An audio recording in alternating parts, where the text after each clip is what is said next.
Podcast. Lights, camera, and action. Thank you. What a treat. I get to be here today with Pascha, and hyphenated names, always I have to ask the question, but Naderi Nihad, just let's start there. I want to start right there before we even get to the word. Hyphenated, is that bringing into the world a married name and a non-married name? Is that a maiden name? Tell me. Yeah, no. So my married name is Cain. So in theory, I should be Pascha Cain, but this probably goes a little bit with my story in general. My sister and I are the only girls in the family. And for me, it was really important to honor the Persian name. And so it was this kind of conscious, unconscious decision when we got married. My husband and I got married and a week later moved to Germany. And I think I used the paperwork as an excuse, like all the bureaucracy, the paperwork. I don't want to really go through that to change my name to Cain. So I was like, I'm going to keep Naderi Nejad. So that is my actual legal name, what I was born with. And it's very common in Persian culture to have two names because they take two family names and combine them. God, I sound nervous, don't I? We'll get over that. Okay, good. We'll get some vodka going with that. We'll solve it. This is another story why I get nervous. But the legacy there is my great-great-grandfather was a Shah of Iran, so Shah Nejad. And it was family names coming together. So I always say I have a little bit of royalty in my blood because we had sorry, I screwed up that story. It's Shah Nader. And Shah Nader was the king of Iran centuries ago. And so that family name came with Nejad. And it's very common to hyphenate a name. Huh. So even when you go to Turkey today, you'll see a lot of like his relics in the museums and in the mosques, like Shah Nader. Really? Wow. Yeah. So right out of the gate, this depth of experience, of culture, of travel, of intelligence. I mean, boom! Right out of the gate, you're kind of proving what I've chosen as the word, and in this case, slightly unusual. It's more of a phrase. It's not just one word, but when I think of you, you've sort of just proved it in one sense. The phrase I've chosen is personal best. In knowing you, pressing yourself to find your best, and this isn't like climbing a ladder. This isn't ringing the bell at the top of the rung. This isn't how some people think of personal best. It's being true to your best self. Is this the best thing for me at the time? And if it is, pursue it fully. Mm-hmm. Pursue it with passion and fervor. Half doing anything, I just couldn't imagine the half job of anything coming out of you. And so even the reasons behind, like, why have I chosen this route? To me, that falls under the heading of personal best because it's personal ownership of something. Mm-hmm. It's I'm going to have to answer to this for myself the rest of my life. I'm going to make a decision and know why I'm doing it this way. Yeah. And so right out of the gate, just in your name, it is you. I just know it. And as people understand and start hearing some of the stories of your life and your accomplishments and things, it exudes from you this idea of improvement, of being better than you were the day before, of being smarter, of being more on track with who you're supposed to be.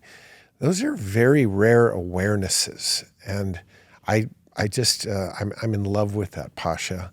Thank you. Go back to childhood, and talk about that chapter. Your mom, your dad. You have a twin. I do, yeah. And I want to hear about life, and I want to hear specifically about the messaging and the example, the belief systems that were installed, that you were taking in when you were young, and in some of those that may have really served you to this day, others that may have needed adjusting from an adult perspective. Talk to me about you in those younger years. Yeah, so I really see my life as kind of two big chapters. As I get older, might be flowing into three, but especially my first, formative years were in Iran. So I'm half Persian, hence we talked about my last name. My mom's from Minnesota, a very small town of 200 people. She really had no reason to come across my father's path. But he had a calling to come to the U.S. as a young boy. So when he was 18, he migrated to New York.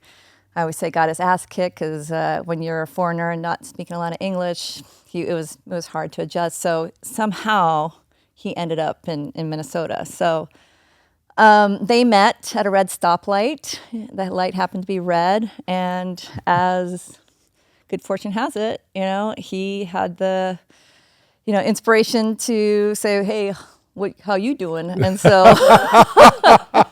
and my aunt was nudging my mom, give him a number. And so she threw him the number, and the rest is history. So they started dating. Again, it's hard for me to wrap my head around because it's like you can imagine, small town, never exposed to any foreigners. Here, missing this really kind of like, he had an edge, he was a fighter. He was just, he was definitely had some, he had some rawness to him. Mm-hmm. And so there was probably appeal to that. So after a couple of years, they got married, and he always wanted to go back to Iran. And so, they had my sister and I were their only offspring. So I'm a twin. So there's two of us. And so we moved when we were 2. So to Tehran. And that's where my dad's always kind of been a dream chaser. So he had a dream coming to the U.S. and, he got inspired by Everybody's Free in America, the West Side Story. And he had a dream to go back to Iran to become a filmmaker. And during that time, it was very conducive for that. It was, the Shah was very more, progressive and westernized in his thinking. And so there was a lot of money coming into the country, and he was just putting these great programs together. So my father really fell into lockstep with that regime and got into their film and production company. So he wanted to tell stories. So he was a film director and started making documentaries in Iran.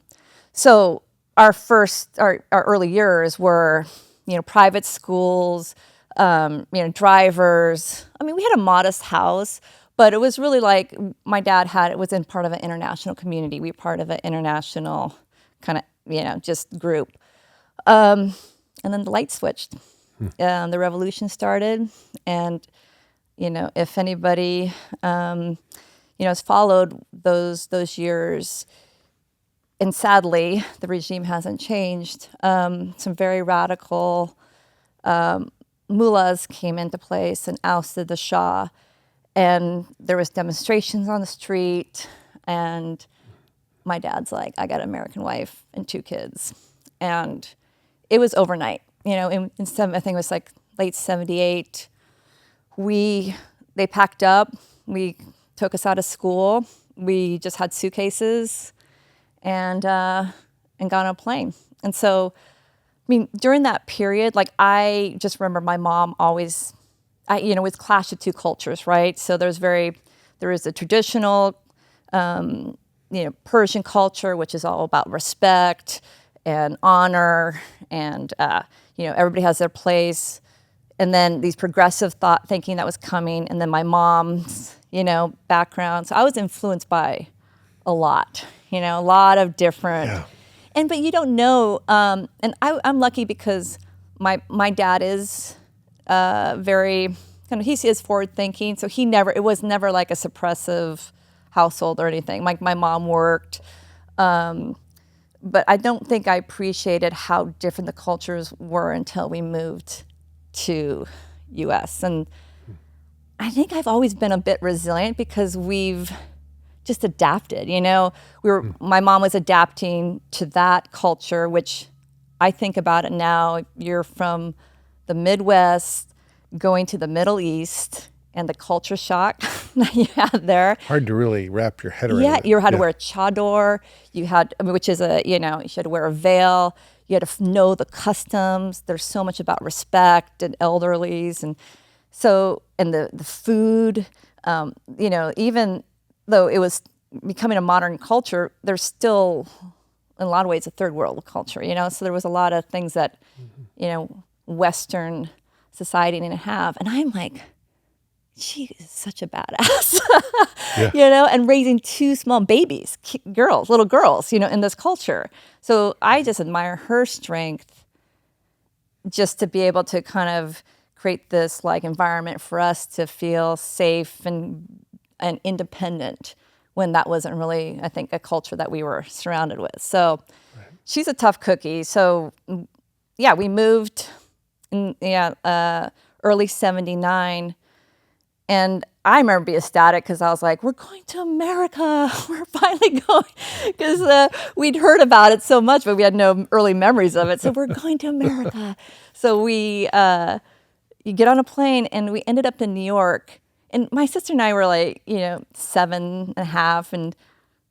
And they were like, well, let's go to Minnesota. So there wasn't really a game plan with them. And I think about that as a parent. I was like, if I had first and second graders, I'd be like, there is a game plan. If we're doing an international move, this is all buttoned up, Right. But no, there was no real, I think it was just out of like necessity we had to move and just the sense of urgency. And so it was like, oh crap, there's not a plan. And so then we ended up in Minnesota, my grandma's farm, and just grounding ourselves. And I was like, oh my God, I have all these aunts and uncles I never met. And so, Wow. It was a real kind of just transformation of just integrating and understanding this whole new family we met. And then my parents just were very nomadic then. They bought a van and we traveled across the U.S. to the West. My parents just knew they wanted to go to the West Coast, and for that whole summer, we camped and traveled. And grandma my Persian grandma, I didn't forget how she ended up in the picture, but she was in the car. My sister and I, my dad, we were going west. It was like manifest destiny. Wow. So so I think there was a certain amount of resilience built during that time, and I think it was this kind of just a little bit, I think, also self-preservation. You're like, okay, I just got to anchor myself, and sometimes you just found safety just maybe in the van, or you looked for like kind of that normalcy in things maybe other kids weren't looking for. So, so we ended up in Corvallis, of all places, and that's where they kind of just, this is it, put the stake in the ground, and that's where I started second grade the next year, like 2 months later. Oh my gosh. So I'm not sure if I answered your question, Greg, but it was those were big influences in those early years. I have in my bloodline, I have granddaughters who are twins, identical twins, girls, and tell me about your sister. Are you?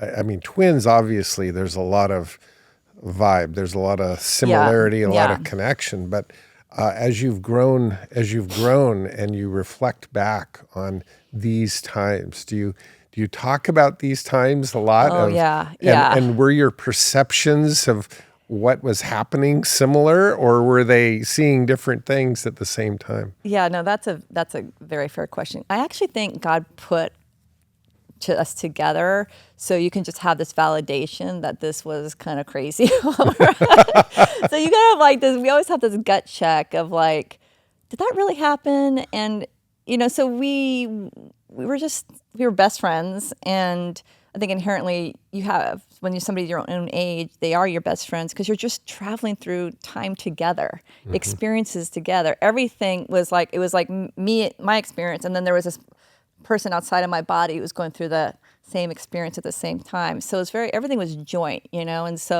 obviously you come with your own, your personality and things, but we have very similar notes on those early years.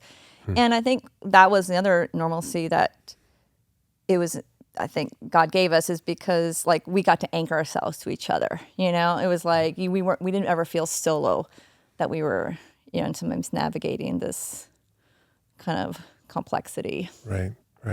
Wild. And we're still very close. I actually was talking to her on the way up. She lives in Bend, Oregon, so we're very close. Yeah. Wow. So here you've landed in Corvallis. Did your dad continue pursuing film and filmmaking in Oregon? It was a rough time for my father, and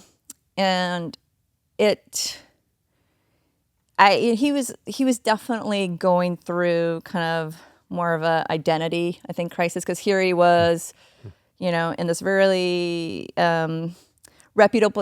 reputable position in Iran. He was a film director. He was, just getting all these accolades, and then coming to U.S., he was, unquote, a nobody. So he took it very hard, and this is where I think my sister and I, our bond was really strong. It's just because he became very angry, and we had a lot of anger in our house, a lot of yelling, a lot of, we didn't know any moment how to navigate whether there'd be an explosion and if you'd be at the end of that explosion. So, and my mom was just really kind of this pillar where she was the one that was providing, because he was just he couldn't find a job. It was just really hard for him. His English wasn't great. His education was, not really applicable to anything in Oregon. Right. So there's not like there's a film director, community in Corvallis, Oregon. So he was kind of latching onto whatever, probably feeling like, I think about it, reflect on it a lot now as a parent. You're like not providing for your family.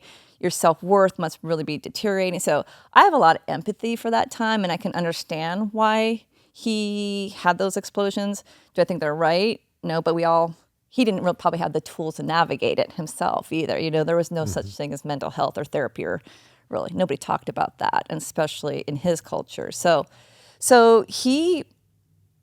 my dad's, again, very about kind of himself and what he needed to do for himself. So he left and went to LA to go find his community, go find, where he could really express himself and be a film director.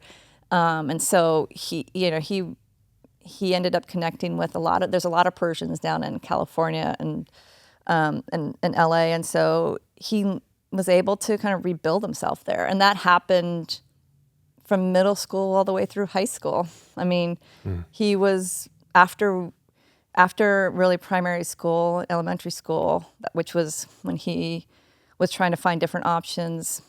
And then when middle school came around, he just wasn't around. It was my mom. And she was the one that, was there for all the guidance, all the, the support, so I'm sure that was hard for her too, so.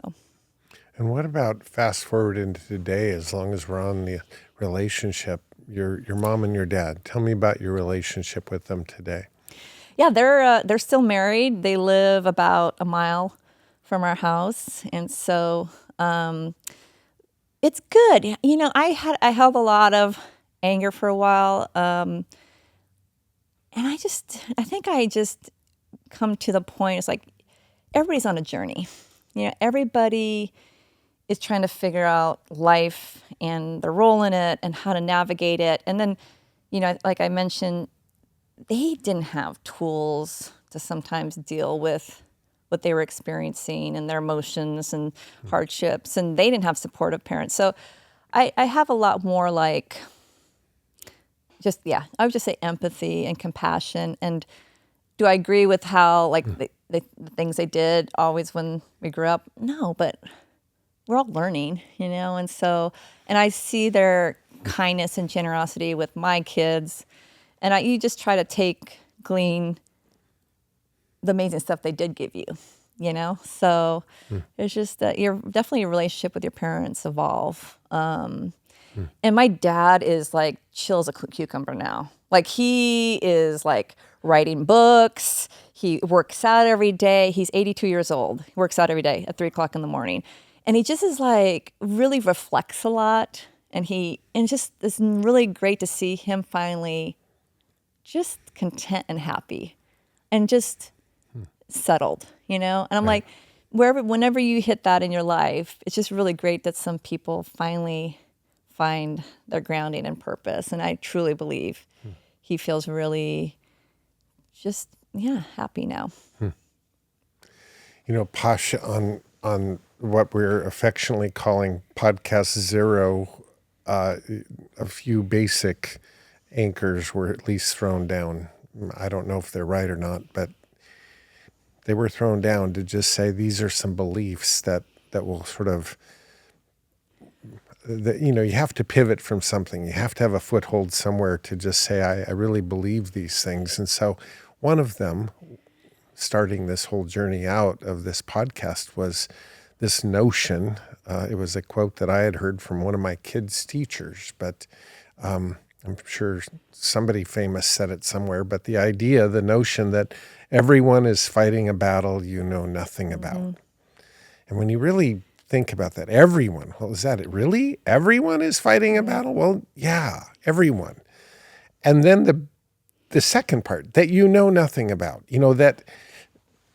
that you don't understand what they're going through or what they're dealing with or the tools they may or may not have, the triggers that life is sending their way. I mean, it gets complicated when you start really thinking about it, but the idea that they're going through things that you don't know, exactly, that you haven't lived, you don't know the feeling. You mentioned a couple things, and I'm curious in terms of just,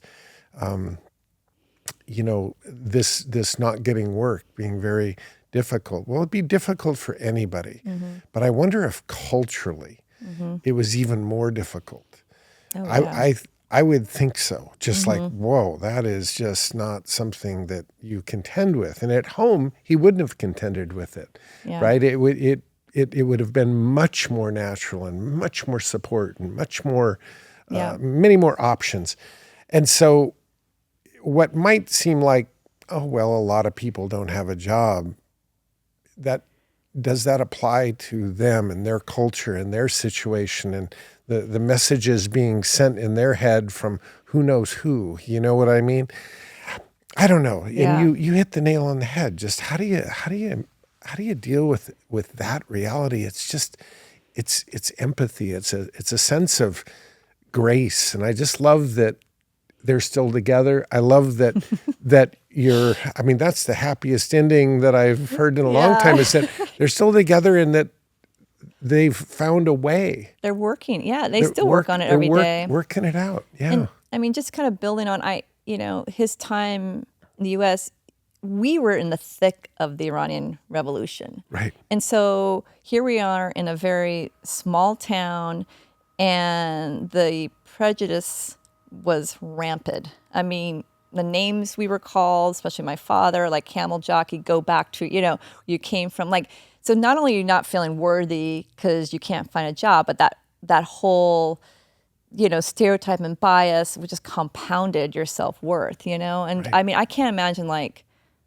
just that and living in that and that being so overt, always this. And we felt it in school, my sister and I. I mean, granted, we were half American, but because our names, so we definitely got some of that, but I can't imagine, the same level my father did. So, Right. So I think he had to escape. He had to go ground himself. And if that meant leaving his family, sometimes you have to kind of put your own mask on first, right? So, so he had to leave. It was an ugly period in our, yeah. Well, that the assessment that we all make at some point, at least I believe we should make, is this assessment of, what do I think I know? What do I believe? What do I have that will serve me? What are the values I have? What was I raised to believe? And do I agree with that? And so this assessment, that we all should go through. All I can tell you is it would be my observation that something went really, really right in that whole process for you. Even if it went wrong, you adjusted and you came out working through it in a way. Some incredible strength, resiliency came out of all of that, because to me, understanding this challenge of these times, it helps explain greatness. I know this sounds crazy, but I would say almost everybody that I've interviewed, when I hear of an adversity, the strength that has come of it is almost the superpower. Yeah. And this helps explain to me just this resilience that you have, this focus, this sense of intention with your life. Take me from kid time to college years and into your adult years and your choices around employment. I want to hear about that transition, because this is where I think people will get to see this forming sort of playing itself out. So, yeah, I think, I definitely I think the role I played in our household was definitely the academic, good at sports, wasn't a troublemaker. And then there was my sister. So my sister was the one, just chaos. She was definitely the rebel. And this is endearing now because she's very maternal and lives a very quiet life, but she gave my parents hell. So I was like, oh, there has to be a yin and yang in this. So I was more this I was like, ooh, she's busted for this. But she was living hard, maybe that was her way of dealing with it. Whereas I was like, I then can't create more emotion in this household, and there's got to be some stability. I just got to keep my nose in the books. And so I just leaned towards academics and sports.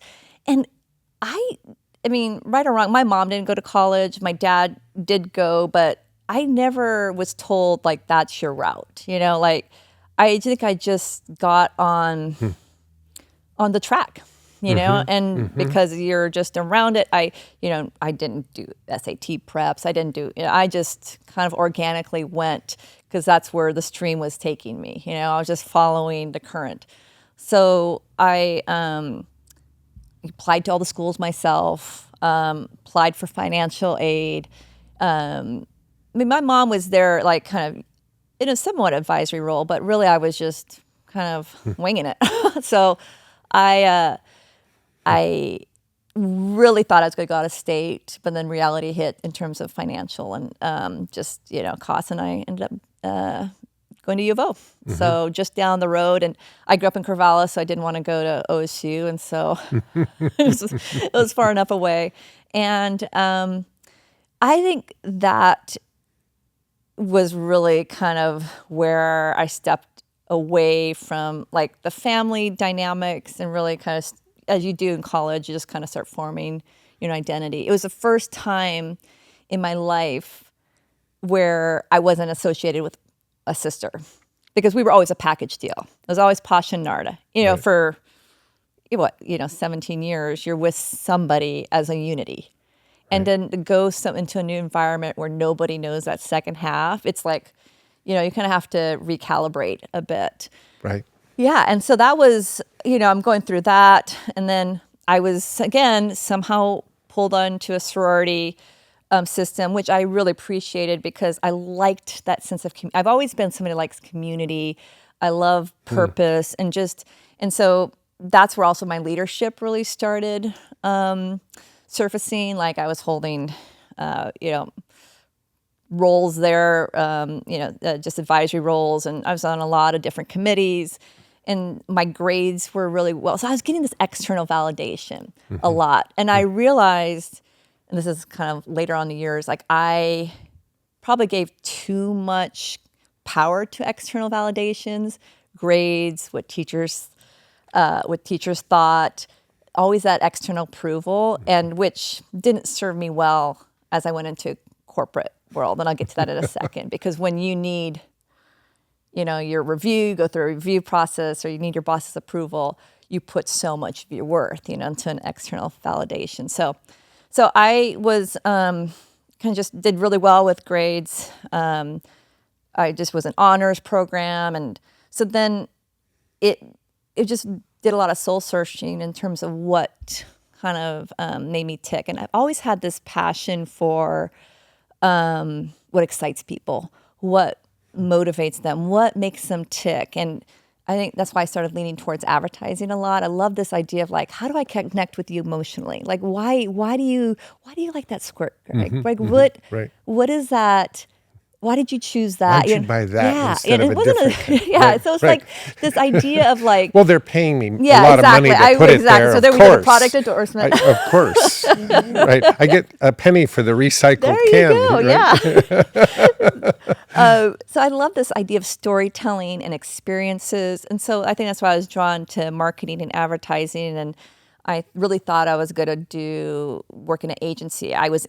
Again, to your point, for some reason, I can't do things like normal. I had to have multiple internships. I was interning at ad agencies, and I was going to be LA bound because that's where my parents lived at the time. My mom finally moved to California, and I went down there. I was like, I'm going to work in a big ad agency. It's going to be awesome. I'm going to be on Sunset Boulevard, and I go down there, and I realize my soul was just gone. And this is when I was like, the Pacific Northwest is like, I am really connected. Like, I think I just have this intuitive, like, grounding with nature. And there's no nature down there. So I felt really just empty. And I was like, I think about it now, that's really profound right after to know that. But I was like, it was so soulless to me. I immediately was like, I don't know what I'm going to do, but I'm going to head back up to Oregon. And I felt so much more grounded here with nature. That's really interesting, because if you were to really, always been and at a young age, it almost, a lot of people would say irrelevant. Look at how exciting this is. It's LA and da-da-da. Yeah, big agency. And as soon as I got back here, I mean, and then I was, separated from my family, I felt so much more, grounded and settled. And so I should mention, though, like through college, I was a wildland firefighter. I think I might have told you this. So I was a hot shot, and a hot shot is the crew that actually is the first on the fire and carves the line to create the perimeter around the fire. Right. So, I mean, go back. This is funny. Keep going back to resilience, but I did that job because I was like, I can't do a normal job. I can't go work retail at Macy's. Like, I have to go do something that, scares the shit out of my parents. And I just loved the challenge of it. And so every year during college, I'd be in my sorority, singing our songs, and then go straight to Southern California, the hottest region for firefighting, literally in the U.S. And I would be on a 20-man crew. There'd be 2 women, and you just had to keep up, because it was a time when you were like, they were starting to let women onto crews, and there was a lot of animosity because a lot of men felt women would put them in danger because they wouldn't be able to fit enough to keep up with the rigor of, the work. Because you're up for 36 hours, you're cutting line. And so it was then I really, I think, learned a lot about kind of my inner strength of what, like, I can do this. Like I'm not only like, can I do this. This is not even like a question of gender, you know, like, and I have to appreciate that about my parents. They, especially I would say my mom, it was never, you're girls, you can't do that. Get the hell and go do that. You know, it's that kind of thing, you know, go and mow the lawn, go do this. Like, it wasn't like, oh, you're a girl, stay in the kitchen. So I think I never used gender as an excuse. So when I stepped into that moment and they're like, oh, well, we'll put you in the back, or you don't have to do that run, I'd be like, what are you talking about? And so it was really validating for me because I was as strong as them, and I was a better runner than most of them. And I could hike faster than them. So it was like, in a way, I was breaking down these perceptions and stigmas and just gaining mass respect, you know? So anyways, that was a real strong validation of like, yeah, I can do, gave me a lot of confidence, but it also made me really appreciate my education. And it was like, whoa, I can leave this. A lot of these guys, this is their livelihood. You know, I'm going off to college in the fall, you know? And so I would, I took that experience and I was just like, world's my oyster. You know, you just kind of take it, and this confidence of having strong grades, and then this, you know, this really labor-intensive, high-risk job, I think, was just gave me so much confidence to step into the real world. The confidence piece and the dual toolbox, the pure physicality, I can run with the best in this way, but intellectually, I can also tie circles around you, you know? Yeah. So this full package going into, at the time especially, a very male-dominated, at least the upward mobility in the industry, most any marketing, advertising, 100%. operations, CEOs, at that time, it was relatively skinny on the female front. Yes. But you had no fear. You knew you could run with them. Yeah, and I think because, again, I didn't see the limitations of women. Yeah. It was like later in life when people like started seeding that. Because I talk about limiting beliefs. Yes, I knew I was a female. Yes, and there's definitely, I exemplified behaviors of, I was thinking about this last night, like I apologized a lot, or I'd let a man talk over me, or so there was like definitely a lot of things, especially women then, we were kind of shrunk. I know I did that, but I never doubted my ability because I think, one, my mom didn't.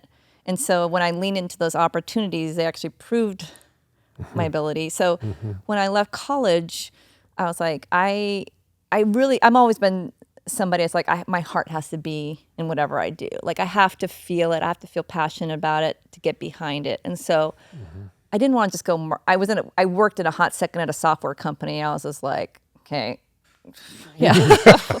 And I couldn't wrap my head around that. It was actually fun. It was a software company for healthcare industry to help track people getting fit. I was like, we have to motivate you to work out? Like, what? So it was really hard for me to relate. So being in Oregon and really the epicenter of sport, like I was so drawn to it. You know, it was like I got to talk about sport and market it and tell the story of sport. And so I just knocked on doors. And that's when I left. I didn't want to do the agency world, but I just knocked on doors. And I remember having an Adidas shoe and making, that's when algorithms didn't decide like how to pick people. It was actually, if you wrote a letter, the HR person would read it. So I did a footprint of my shoe, a black footprint, and wrote my resume around the footprint of the shoe. So they called me, and that's where I really, I would say, started my career. Was in You have to put Adidas. your foot up for camera. Yes, See, yes. The three stripes are still there with you. It's still prevalent. Right, Yeah. That's But I think A friend. you just said it, the packaging of who you were had to be put in front of people to earmark that I'm novel, I'm Yeah. different. There was an instinct that said, how do I set myself apart? I think that's a question that people should ask, right? Yeah. Then and there. You put yourself in situations to be, one of very few, so you knew I'm fine with being the one off. 20 guys, one or two of us, I'm fine being Yeah. the one off. But then when you're out looking in the corporate world to find your niche, instinct, I've got to show myself as the one off. Yeah. Yeah. How do you put yourself out there as different? Okay, you're in the door. Yeah. You're in the door. Yeah. So Of something you believe in. You believe in sport, telling the story of sport, putting it out there for all to see. Your passion was there. yeah. Where did it go from there? Yeah. So I mean, what I liked about when I started my career at Adidas is that it was nimble, it was raw, it was entrepreneurial. Like it allowed the ideas to be curated and just executed. I mean, I hadn't worked in that big of an environment, so this was like navigating like my role on a team, my role in the business. It was just a little bit drinking from a fire hose, but it's almost like getting a second degree when you first when we first get into corporate, because you're just learning so much about the business, so much about consumer, so much about the marketplace. So, but it was like, we were all 20 some years old. So it was fun. Here we are learning together, working hard, traveling all over the US on, American Express budget. So I was experiencing literally the world. We were traveling to Germany probably 6 times a year, because that's where the headquarters was in Adidas. So I was like getting exposure to so many different data points, and in terms of like the grown-up world. Right. So during that course, I was getting promotions, and I was getting elevated, and then I always, it was a thought that I could eventually go to the headquarters in Germany. And then I was just kind of tapped on the shoulder and said, we'd like you to come over there. And I just met my husband, Tim, who didn't own a passport. Oh, by the way, you might want to get one of those. We're going to get married and then go to Europe and live there. But it just was this, I don't know. I feel like everything in my life, when I make those big decisions, it's just it feels so right. It's just such a deep sense of knowing it's the right decision. It's just like calmness. And I know when it's not a right decision, is because I have to go ask everybody's opinion. Should I do this? Should I do this? Should I do this? Validation. But when I know it's something I truly want to do, I just do it. It's just really. I bet you Jorge already wrote that one down. But what I would love is that in a 30-second clip to play about 8 million times. I think there's such wisdom in that when you have to go out and search for validation, it's like something inside of you is saying, this isn't the route, not the route. No. But when you don't need anybody's opinion, when you go, done, I'm going there. Done. That's it. Done. Where are you going? I'll tell you later. I'm going. Yeah. Then you know. Yeah. You know you're going in the right direction. Just know it's that inner, knowledge that we have, that wisdom inside of us, that if we just listen to it. Yeah. And I mean, it sounds like passive. My husband, he just is so grounded as well. And though he never had left the US, it was just, we're doing this. Like, why wouldn't? And, here he is in also a job. People were like, what are you doing? You're crazy. You're career suicide. And he was just like, my ego's not tied to that. What? I'm going to go travel the world instead of like go have a, follow the, corporate Right. world. Miss a quarterly review? Yeah. Oh. Yeah. And so Right.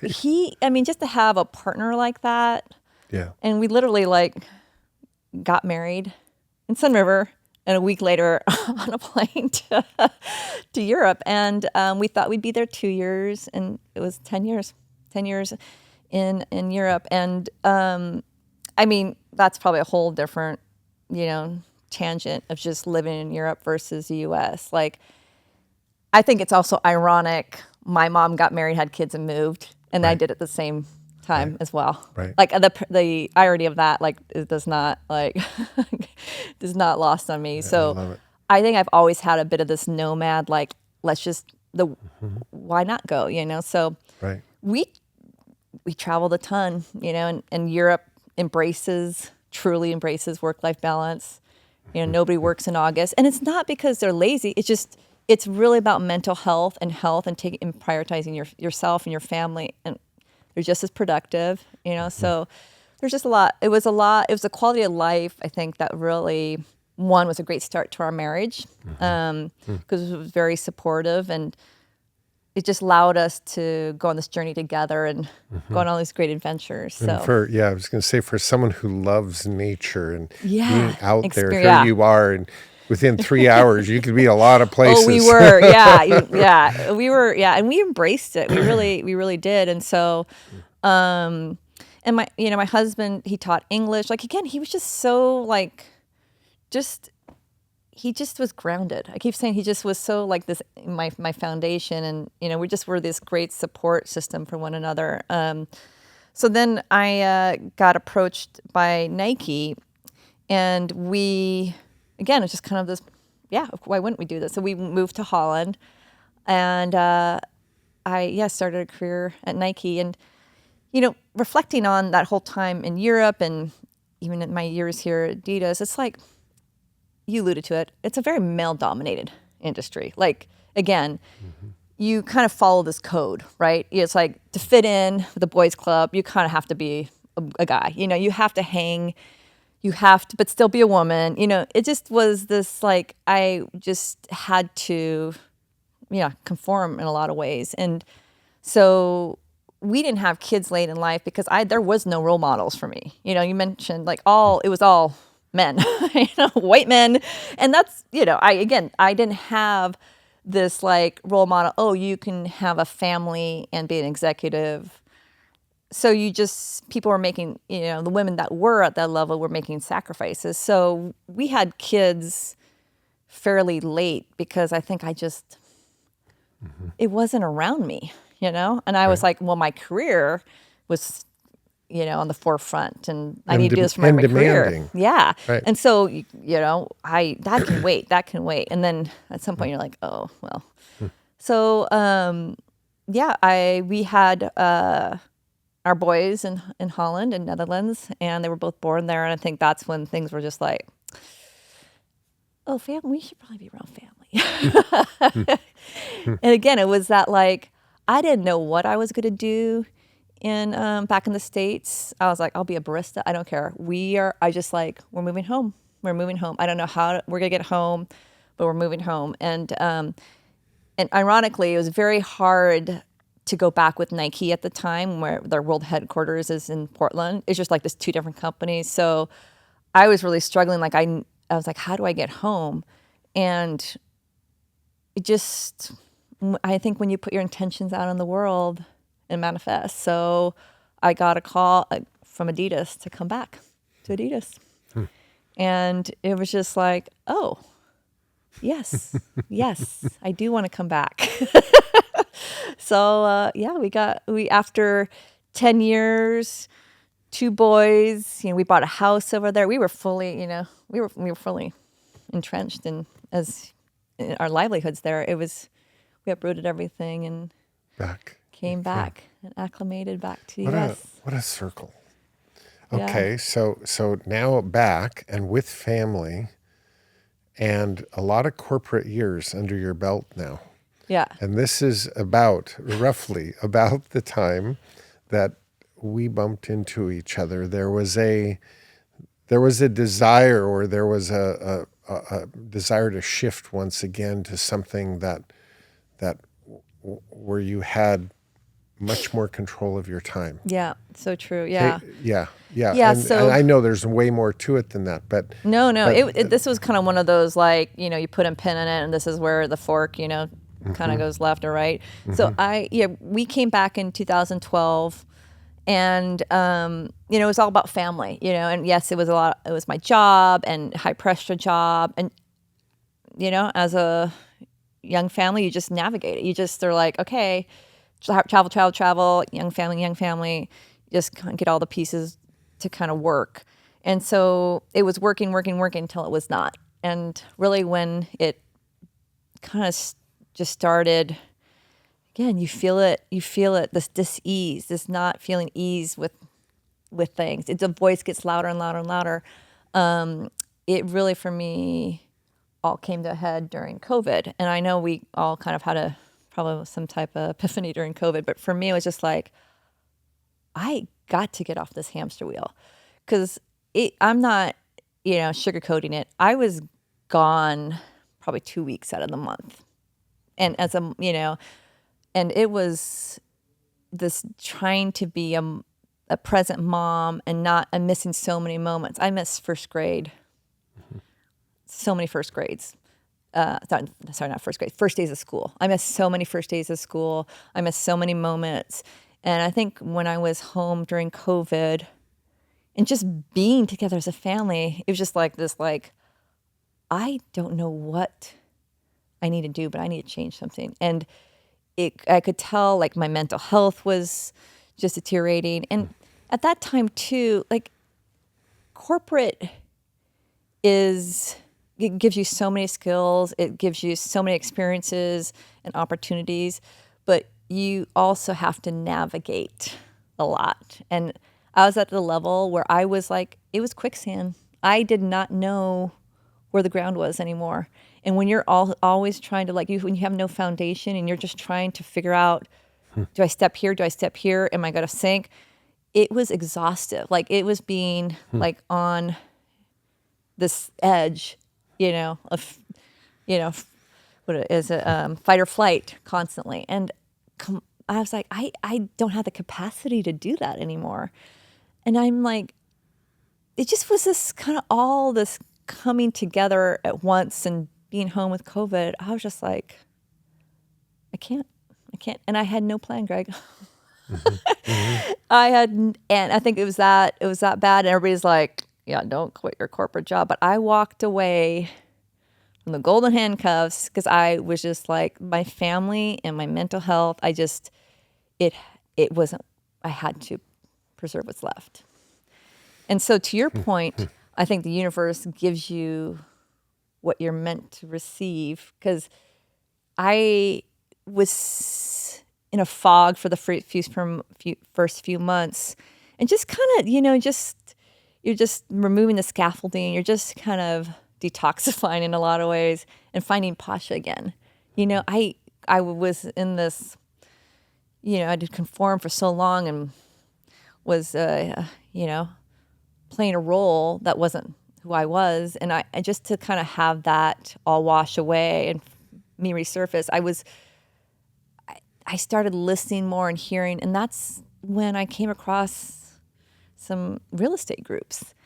And it was like a light bulb moment. I was like, this is my calling. I never thought about it before, but it was so transparent that this was something I needed to do.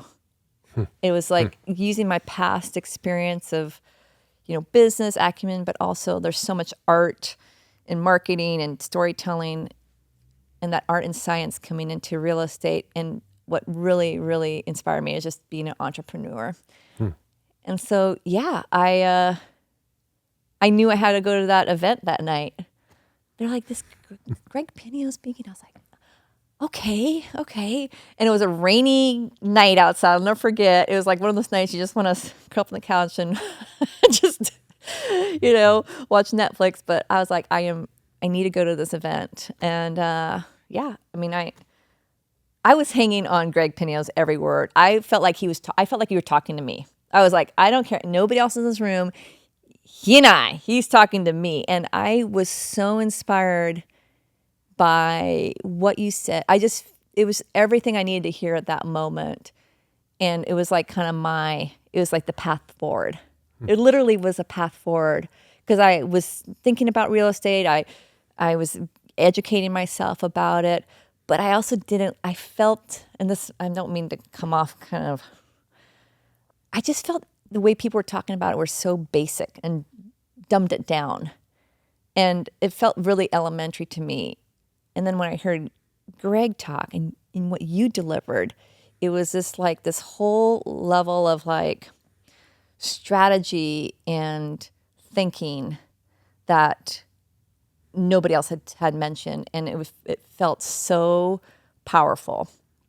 And so I was super inspired because it was like, I love that it was different and complex, and yet very centric on people, and also you spoke a lot to the why real estate is so important to really connecting what your values and beliefs are. And I just, all of that was, and you even talked about real estate being a team sport.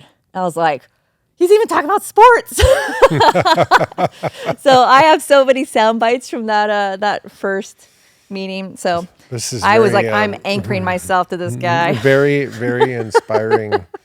Well, you're inspiring. For me to hear that, Pascha, I think,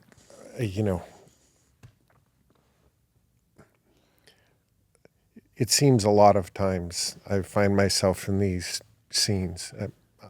Tomorrow, I will be with a group of people. I don't know who they are. Yeah. Right. Here I am, all right, 3 hours. What do you do in 3 hours? I don't know. But what I do know for sure, and what I suppose in the fact that if you only have 2 or 3 hours, all you really try to say is what you know for sure.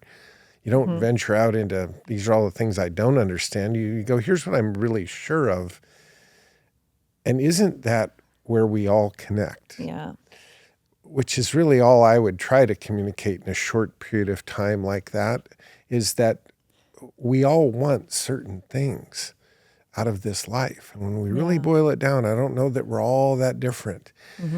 Different ways of going about it for sure, different experiences, but we want depth. We want our soul to be connected to what we're doing. We don't want to feel like, okay, I'm putting my life on like some jacket that isn't me. And then I take it off, and now I've got 2 hours tonight that I can actually be who I am. And then I return to this. Nobody wants to feel that disconnection. And life has chapters, where, okay, this served a purpose, and I got it, but I'm ready to go finish and develop the bigger picture. There's more. Yep. And isn't that the process of personal best, of going, there's more in me. There's more I want to do and be and experience, and more freedoms and flexibilities. And my art is not done. As a matter of fact, it's just getting warmed up. And your yearning really explains who you are. That word content. I told somebody the other day, they say, isn't that the goal, to be content? And all I said is, that word makes me itch like I have the hives. I don't like the sound of that word. I don't ever, to me, it sounds like complacent. I don't ever want to be content. I want to grow. I want to learn. And here you were. You showed up wanting to learn, and okay, here we go. Let's go learn this. Yeah. Yeah. And I mean, you hit something really powerful. It's like we sometimes just are comfortable because we are fearful, and we're fearful what is on the other side. But I want to share this. My really good friend gave me this as I was kind of making a transition. And I think that this, to me, I read it every day because it was so inspiring. And what it says is the jump is so frightening between where I am and where I want to be, because all I may become, I will close my eyes and leap. And it's just, I just take the leap. And that's what I know. I mean, we've all been there. You kind of sometimes just stay because you're afraid to leap. But what if you do leap? You know, and so that's... And what if you don't? And what if you don't? What if you don't? You know, the at least the way I interpret that is this idea of risk. Sure, you leap, there's risk. Yeah. But there's risk if you don't leap. Exactly. And what are you more afraid of? Yeah. What, you know? You already know this, and this isn't serving you. Exactly. Right. So you know, you got this one down. Yeah. I don't know. But this is that crossroad. Yeah. And yet it keeps re-showing itself at different times in life. And you were not afraid of transition, and you witnessed transition and chapters. Yeah. And so I think that's the hardwiring that served you was, okay, we're up and gone at 2. Oh, we're up and gone again. And there was not this fear of transition. Even how many times you went from Adidas to Nike to Adidas. Like we're transitioning again. We're going to the next thing because I'm ready for the next thing. Yeah. That's a fearlessness. So I saw this drive, and it's the one thing that, at least in whatever however you want to categorize what I do, the teaching or the mentoring or whatever I do, it's the one thing you can't manufacture in somebody. It has to be there. It has the desire and the dedication to go. Oh wow! I mean, I saw it in you, and it was the RPMs were revving, and you were ready to go. And so shortly after that, that's like, okay, well, here's some meat to chew on, and Power Players is coming up. Yep. And yet, before all that, you took action, and a bird flew up. Yeah. Okay. Yeah. Before I would say, before you had all the left brain training on this, you were going and you were going to build this thing while you were in motion, which is awesome. But it flew up. I want you to walk through that bird from start to finish, because I told you when this was happening, I said, you're going to live a long time to ever replicate this scene. So let's walk through it. I'd like you to tell that story. Sometimes the cart comes before the horse, and this one definitely did. So, I mean, I might be known to be impatient, because when I want to go, I go. So we were already talking. We started just, I think, maybe a week into coaching or something. Like, we were working together. I hadn't been to Power Players. So my knowledge of what you were teaching was like, you know, minuscule, like a... We were just out of the gate. I was like, there's some really cool stuff that Greg talks about. I have no idea what it means, but I'm all in. So my partner and I at the time, we were sending out letters, and we came across a woman who just was the perfect candidate for Seller Carey. And, again, was a win-win, because she truly did not want to own this property anymore, because it gave her she had bad tenants. The house was in just horrible shape. It was a hoarder house.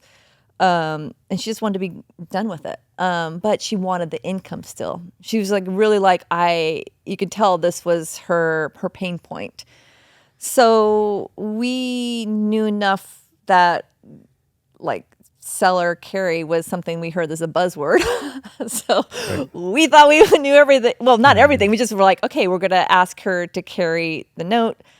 And so we went in there, and she was very receptive. It was literally like she was giving us the roadmap to follow. Like, I want this. I want to be able to get income.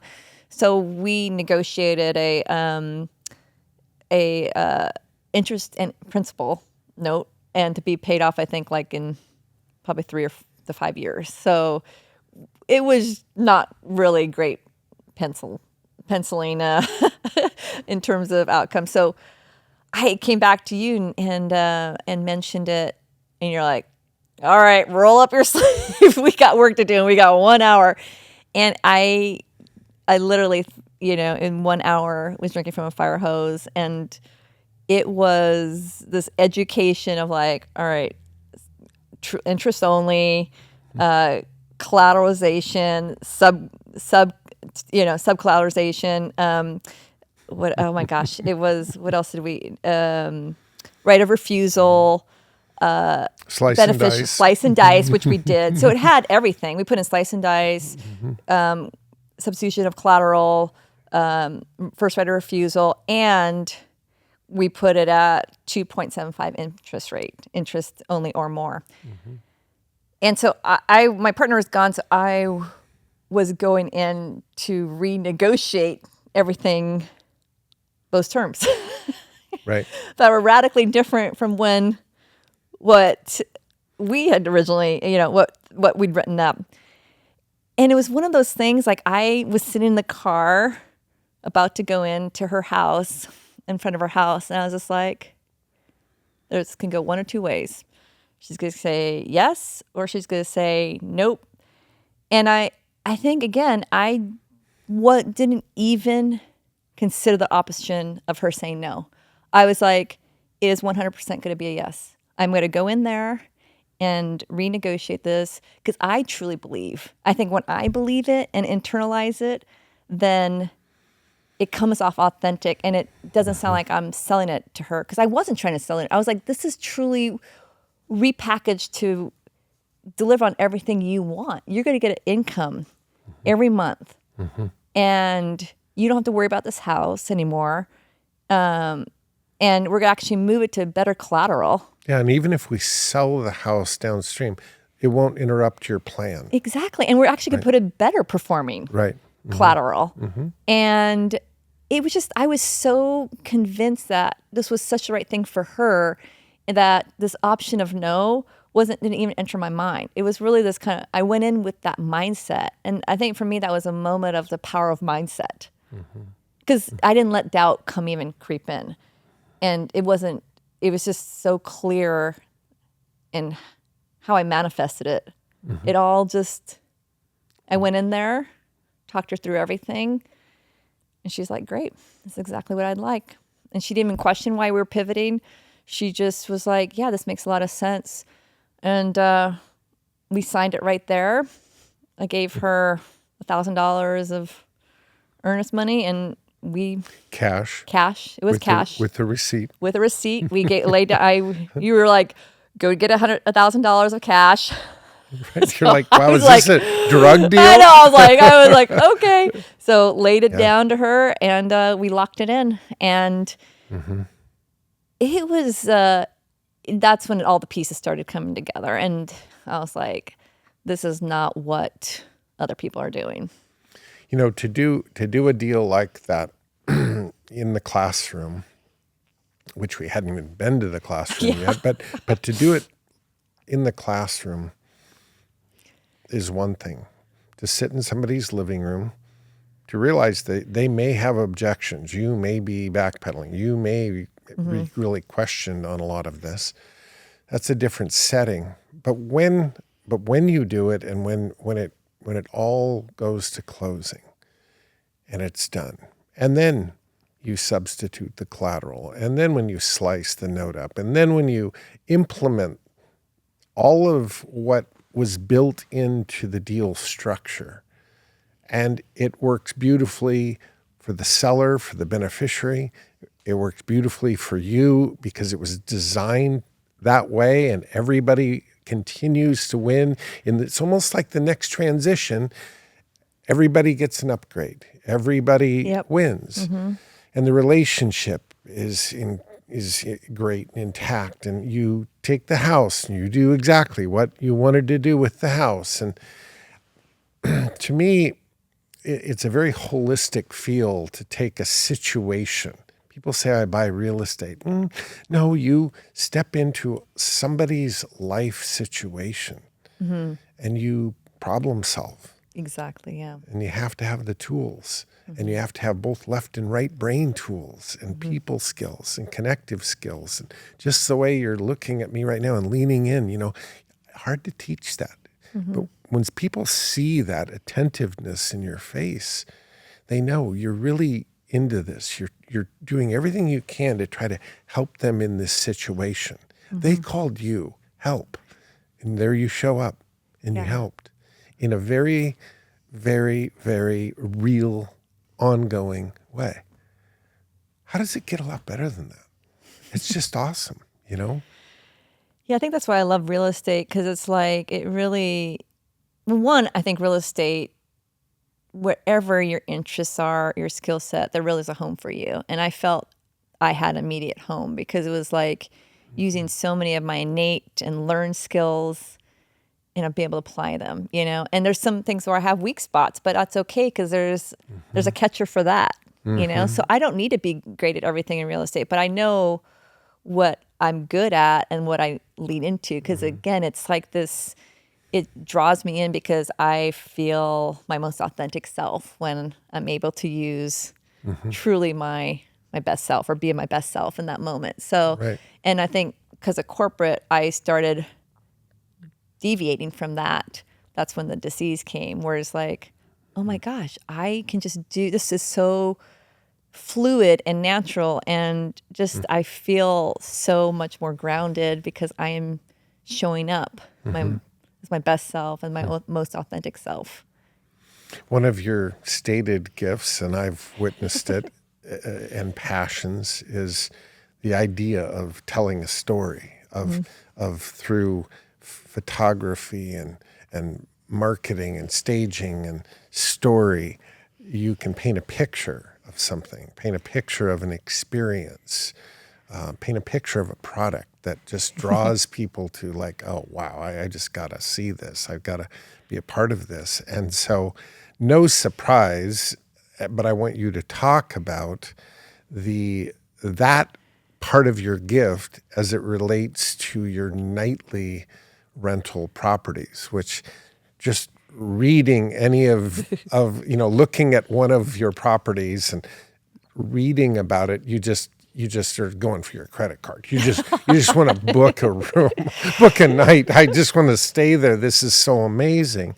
Talk about the enjoyment you get out of creating that and putting that out there for people. I appreciate that. Yeah, I can think it goes back to what you said. I don't like to do things that are just average, and so I wanted to create an experience and a destination where people really loved and just felt inspired by. And we travel, obviously, I've shared a lot about traveling. Like traveling is really important value to our family. And so I want to be able to share experiences with other people. And I think there's beautiful destinations in Oregon. And so I have 2 short-term rentals, actually 3, but I really focus on 2. One is in Bend, right by the Deschutes River, and the other one is in McMinnville, which is in wine country. And we love the mountain. We're big skiers, and being close, just like to the forests and the Cascades, just that central location and close to the river really spoke to us. And then also, we love wine. I just love, again, the product of wine, is the dimension of it, and just how it makes people feel. Besides loopy, but you know what I mean. It's just this art. So I was committed to being really offering an experience that was accessible, felt luxury, didn't feel pretentious, but felt like you're home away from home. Like I wanted people to immediately walk in the house and just go, this is beautiful. This is, something they feel inspired, but it felt attainable. So I feel like I really, created those environments for people in both the homes. So we get really, we have like all 5-star reviews. And I actually took over the property management because, again, it was the connection with the people. Like they're not only staying at my house, but they're connecting with me. Like they're talking to me. Like I'm making them feel at home. I was like, welcome, here's a gift basket. Here's a bottle of wine. Like it's that special touch or that little, just that going extra above and beyond that people feel like, oh, it's just not like there's some distance. Like they're like, I'm staying at Pascha's house. So that personal connection has been really important to me, that I connect with the guests, and because I really want to bring joy to people. That makes me really rewarding. Yeah, there's that heart and passion behind it, but the talent, the properties themselves, the attention to detail, the written description of these is just, it's a piece of art all by itself. Yeah, and I think, coming from, design community, I've been around product for 25 years. Like I know the art of product and I love like interior design. And so, but again, it's more about, I'm not like, hey, high-end design. It's really about like just making people feel like it's a beautiful place, and the details I think are really important.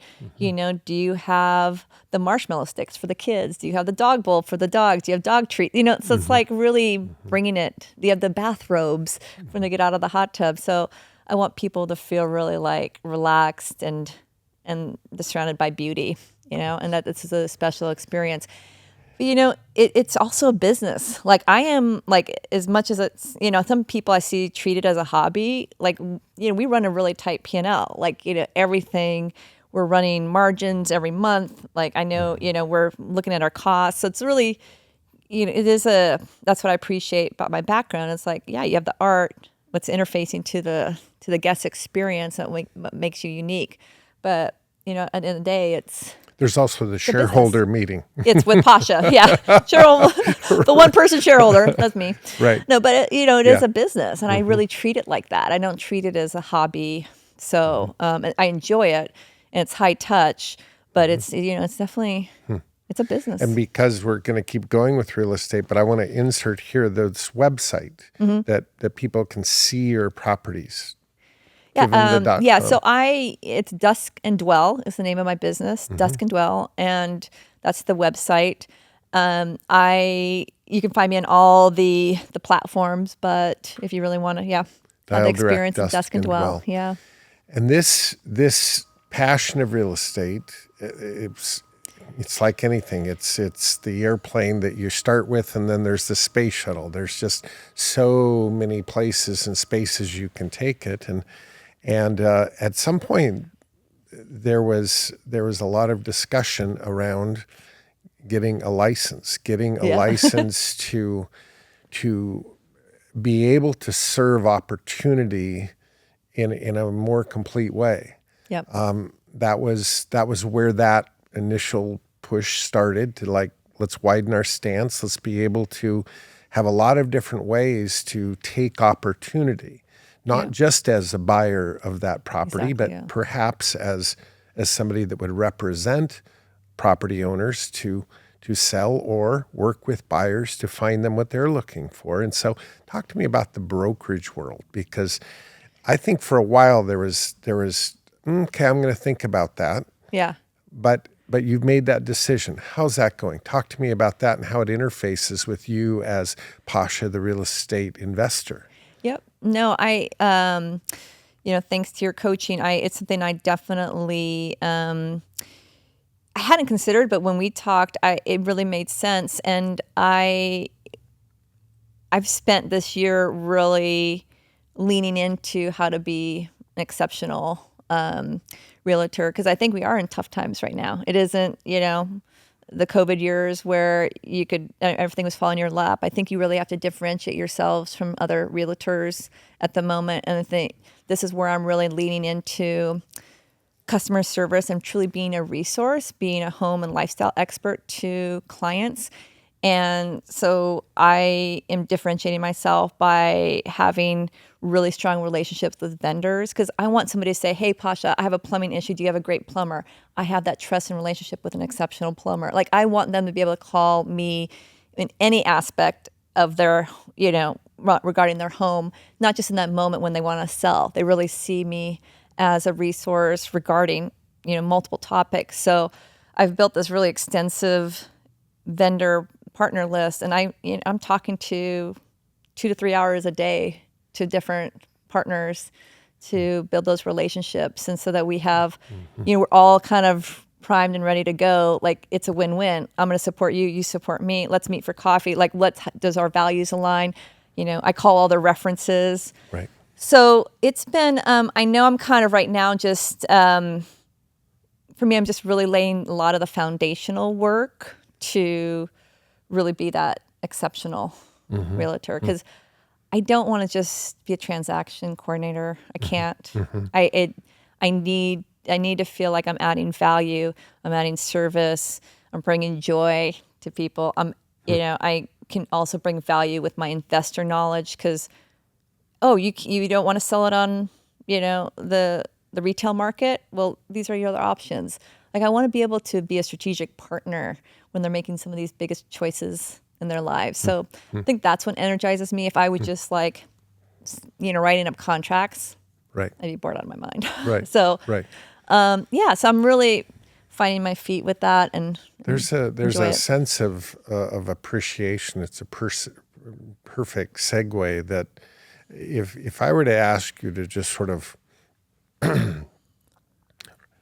give me your initial reaction of the currency of time, the currency of moments, the currency of money. There's other currencies too, but take those three and sort of talk to me about your adult experience and how those currencies have had different roles in your life, and which one are you most loyal to? It definitely has evolved. I'm really redefining my relationship with probably all of them. I think I was very kind of, I don't know if generous is the right word, but I wasn't protective of time. And so I just kind of let it be abused, and was not respecting myself in a way as a result. So my perception of time and what's important, what I allocate towards it, has really evolved. And I don't think of my time and how I spend it in a day like, this is the work moment, this is the off work moment. It's really about am I learning in this moment? Am I productive? It's really about is this a moment where something is happening? Either I'm even allocating that to rest or to working out. Those are Right. blocks in my day as well that are protected. So I just really look at it as what is it? Being really intentional with time more than I was. And then my relationship with money is, it's actually in the last couple months, I've spent a lot of time unpacking that. I think from growing up and just I think I felt like this, I'm not worthy of it. There's been this limiting belief, and my thought process, I'm really challenging that. I want to have a more healthy relationship with money. I want to be also very grounded about talking about it and say, I deserve it. I like money, because when I have money, and this means I'm a better person, I can help others. I'm not worried about money. I can actually show up more for my family and more for other people. It's not about greed. It's about allowing me to be more to others. And so kind of challenging that limiting belief more about great way to put it. It's a transactional tool. It really is just transactional. commodity. It's I'm trading this for this. And if I see it as more transactional and allowing me to live a life that allows me to be better to others and to my family, then I kind of stigmatize it, if that makes sense. But I think, so sadly in our society, when you talk about money, immediately triggers a lot of negative perception, and I'm like challenging myself to take that to battle a little bit. like, no, it's wealth is something that we should want because it allows us then I think you say it, real estate allows that teacher to be a teacher, allows that. Yeah. And I Which really can be a combination of the ability you have financially. It can also be the freedom of time that you've created because you're not, drawn to have to be at a job. Yeah. Yeah. So I'm really like trying to debunk that in my own head and trying to vocalize it more. And you can tell it's a little bit uncomfortable to talk about because it's just, sadly in our society, we put a lot of labels on it. But I think it's, I don't want to be like grossly rich. I just want to be able to, I want to provide for my family, and I want to be able to like really empower other people. That's my goal. My true like why is to help people realize their full potential. And I can comfortably do that if I'm not like, if I can step away from the, financial obligations for a moment, so.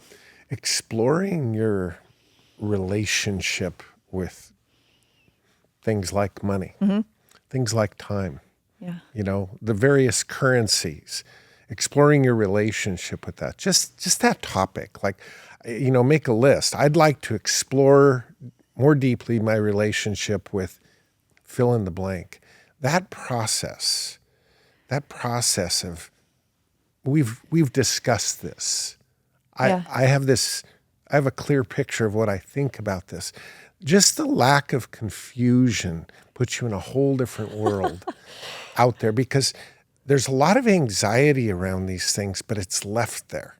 Yeah. I ask people lots of times their question about money, and there's just like, I don't even like talking about it. There's something bad about it. I don't even know what it is, but I don't want to talk about it. It's almost, and to say, no, I'm on this. I'm working through this. I'm evolving with this. Where the discussion continues, I think is healthy. It's a law of attraction, though, because I think if you repel it, it always. And I think I finally realized is like, well, why? If I actually think positively about it, you draw in whatever you're thinking about. Right, Absolutely. in a positive. I've proven that multiple times in my life. Maybe it wasn't around money, but I drove these opportunities to indirectly. Yeah, Sure. yeah. So so I'm like, I don't want to be like, oh, money's bad. No, like I want it to be like it's fluid. It's a vehicle that allows me to do things to be a better person. Sure. Yeah. And so. That's your relationship with it. It can be very complicated, but I am trying to. This is and I want you to give me your version of this. So I don't want to put words in your mouth, but let me put it this way: the intensive that's known as Power Players is complex. It has a lot of chessboards being played at the same time. On purpose. And you've, not only been to Power Players, you've been in the kitchen of Power Players. You've been a TA at Power Players. So you've been a part of the design of the chessboards and how they move and how they're sensitive. Because life is complicated, because it's never one-dimensional. It's never just one thing or one reason or one. No, it's in play with a lot of things in life. Talk to me about Power Players as a whole. Your experience with it. You've spent a lot of time there. I hope part of it was learning your real estate acumen and skills, but there's more to it than that. 100%. It really. I remember like asking people about it, and you can't really put in words, but I would just say it gives you exactly what you need in that moment, because it is a journey of professional and personal development.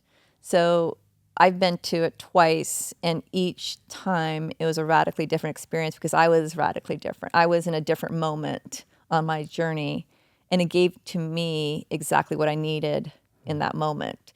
And so the first time I went, it was just, I was more about the concepts and just the strategies. And that's where it really was for me really elevating, and it just was blew my mind. And I that's for me. I realized about myself. I have to be challenged like that way. Like the intellectual, like challenging combined with this, left brain, right brain. How do you bring the person into it? I finally saw how it could be combined. Like they're not separate. And in corporate, they do separate them, like don't bring in the emotion or the people, like just kind of stay in your lane, stay this, put the mask on. Sadly, because I think if people did bring in more the people side, and yes, it does show up, but it is really separate. But here I was in this environment where it was encouraging that blend and that art and that that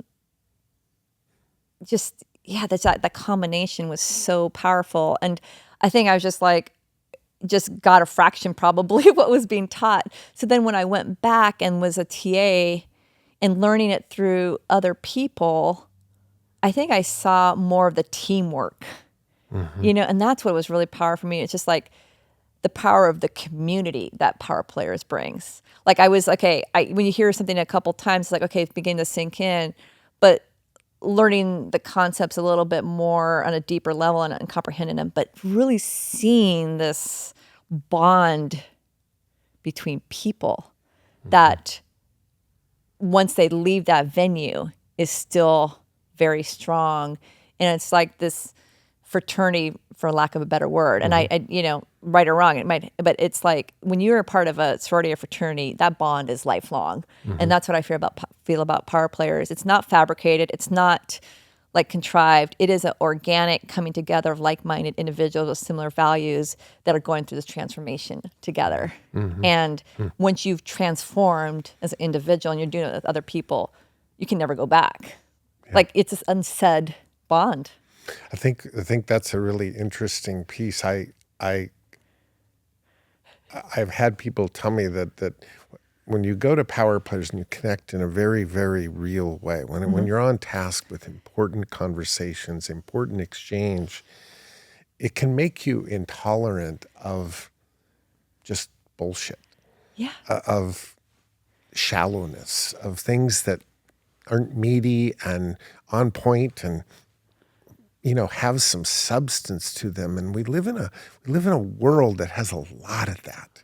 A lot of just superficial. Really, you really, that's what we're going to talk about? No, we're not. Yeah. Not on my watch. Yeah. We're gonna get into it. We're gonna take this more seriously. We're gonna push toward our personal best. We're improving. Yep. This isn't improving anybody or anything. And so you become intolerant with that. And yet the richness, that wine you talk about, that it's a seasoned depth to it, that you sip it and go, oh, wow, this is really what it's supposed to be like.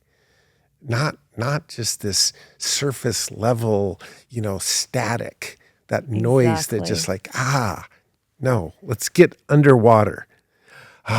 Just like diving. Let's get off the surface and just 10 feet underwater. Just gets quiet. And to me, that's that depth that you bring to the table. You really bring it to the table. It's quite I wonder sometimes if TAs understand, like when that call gets made, like I want you to join me in the kitchen. It's the biggest sign off that I could ever give. Because we've got work to do, and we're working together. But Pascha, you have this beautiful family, got a great husband. You're now rising in this world of real estate, just like you did in the corporate world, but with just a whole different flavor that I've seen come forth, and this freedom and this strength and this limitless sort of prioritization of your life. I love this. When you write the last book, when you pen the last few paragraphs, what is it that people are going to remember forever about you? Your kids' Yeah, kids. well, I definitely want to leave amazing human beings, which they are, and to continue just being amazing human beings. But I never see it about me. I see it about how if I could leave a legacy and somebody's like, that's how Pascha made me feel, or I'm a better person for that. That to me, like, I don't need the stage. Like, I'm not somebody who seeks out, like, even though, yes, I need that external validation, but I'm not like, I don't need the stage. I don't need that room, the audience. I want, Greg, you to feel awesome because I've lifted you up. Like, that makes me, when somebody sees their full potential and when I'm helped to bring that out in somebody and inspire somebody to be their best. And if they got that because of an interaction with me, then that's my legacy. Yeah. And an example of that is when I was at Adidas, we always did these big stage presentations. And every director, was their moment to shine. It was their, they won the limelight. But I was like, I didn't do this work. My team did. So I put every one of the team through a rigorous presentation course, and they each got up one after the other and presented. And the audience was like, how is there not an executive on a stage? They put I put the intern all the way to my managers. And that to me was this like, that's what it's about. Let you shine. Let your best self come out. And that's to me is like my why. And that's how I see it with my kids. But I believe in people. I really believe in the best in people. I've asked people this question 1,000 times.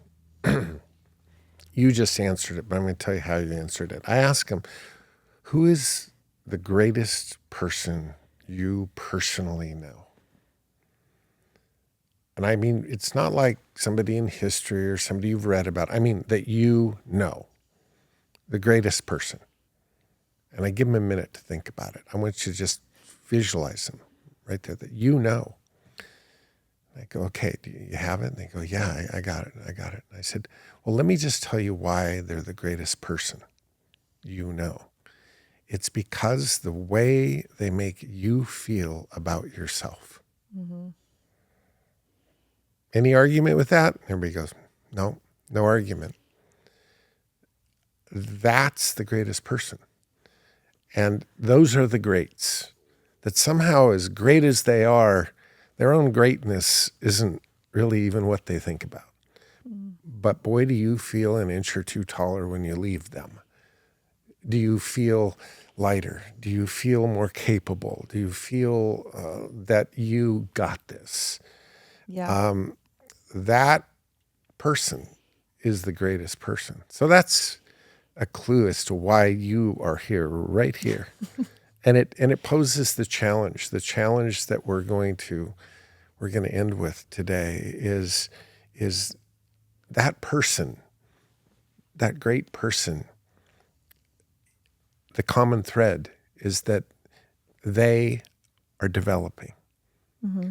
They are on task, aware of their development. Mm-hmm. They are striving, not competing against anyone else in the world, but they are striving to be their next better self. Yep. The next day, a better mom, a better business person, a better bride, or a better husband, or a better. They're on task to become better, to grow, and to me, that's the personal best notion. You exemplify that, and here we are. As a result, you drove, 4.5 hours, 5 hours to be with me this afternoon. I don't know what's coming next. I presume driving home, but hopefully I get to buy you dinner. But the point I'm making is that what an effort, what an effort to be here. And I'm so excited for people to listen to this, to watch this, and walk away going, I got this. I can feel your energy. I feel better. And call that me, is so 'cause I will- awesome. I would love to chat. Oh, No, man. I just think people are.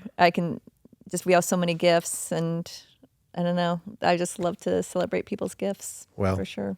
You're doing it. Thank you, Greg. Pascha, thank you for being here. And for all of you listening to this podcast, what a treat, what a privilege to bring this to you. And until next time, this is Greg Pinneo. God bless you. Thanks, Greg.